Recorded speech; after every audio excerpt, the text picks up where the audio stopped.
Waziri Mkuu wa Jamhuri ya Muungano wa Tanzania, Mheshimiwa Kassim Majaliwa amekutana na makundi ya wajasiriamali wa mkoa wa Dar es Salaam wakiwemo mama na baba lishe, machinga pamoja na bodaboda, huku akiwataka kuendesha shughuli zao kwa kuunganisha nguvu kwa pamoja ili serikali iendelee kuwawezesha kimitaji kupitia 10% zinazotolewa na halmashauri. Taarifa zaidi inafafanua. Akizungumza na makundi hayo ya wajasiriamali, Mheshimiwa Kassim Majaliwa amesema serikali inathamini mchango mkubwa ukiwemo wa kiuchumi unaotolewa na makundi hayo, huku akiwakumbusha wakurugenzi wa halmashauri na maafisa biashara kuendelea kutoa elimu lakini pia kutoa mikopo kwa wajasiriamali kwa wakati. Serikali ya awamu ya 6 imeendelea kuweka mazingira wezeshi kwa makundi haya, kuwezesha makundi haya kushiriki kamilifu katika shughuli za kiuchumi, shughuli za kijamii wakati wote. Na miongoni mwa mipango ambayo ipo ndani ya serikali kuhakikisha kwamba haya yanatekelezeka, moja, tumejenga mifumo ya kisera, kisheria ni kitaasisi ili iweze kuwafikia popote mlipo.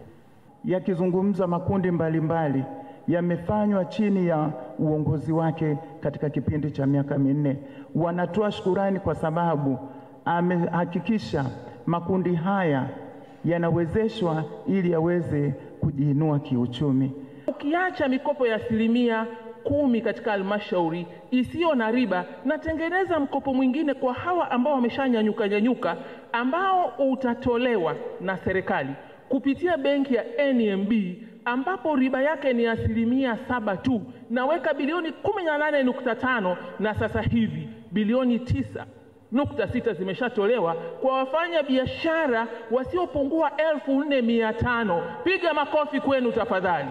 Aidha, waziri mkuu pia aliwahakikishia wakazi wa Dar es Salaam kuwa katika siku chache zijazo usafiri wa mabasi ya mwendokasi utaimarika kutokana na mpango kabambe wa serikali wa kumaliza changamoto zilizojitokeza. Malengo ya njia hizi zote, tena hiyo nayo pia tunachukua hapo katikati Tabata kuelekea Segerea, kuunganisha ile minazi mirefu kwenda Segerea. Kwa hiyo kutakuwa na connection huko ndani kwa ndani, na baadaye hizo kutoa Segerea kwenda kutokea Mbezi Luis, jiji la Dar es Salaam litakuwa limeunganishwa. Yale makundi machache ambayo yanajinasibu katika mitandao, achieni kwenye vyombo vya dola, watashughulika nao vizuri kabisa bila kelele, na ninyi mtapiga kura yenu bila kelele. Wale wanaojizima data, tutawawasha data ili network ishike vizuri, waone kinachoendelea. Na sisi tunaitwa wanachotaka tunataka. Hamisi Suleiman, Channel 10, Dar es Salaam.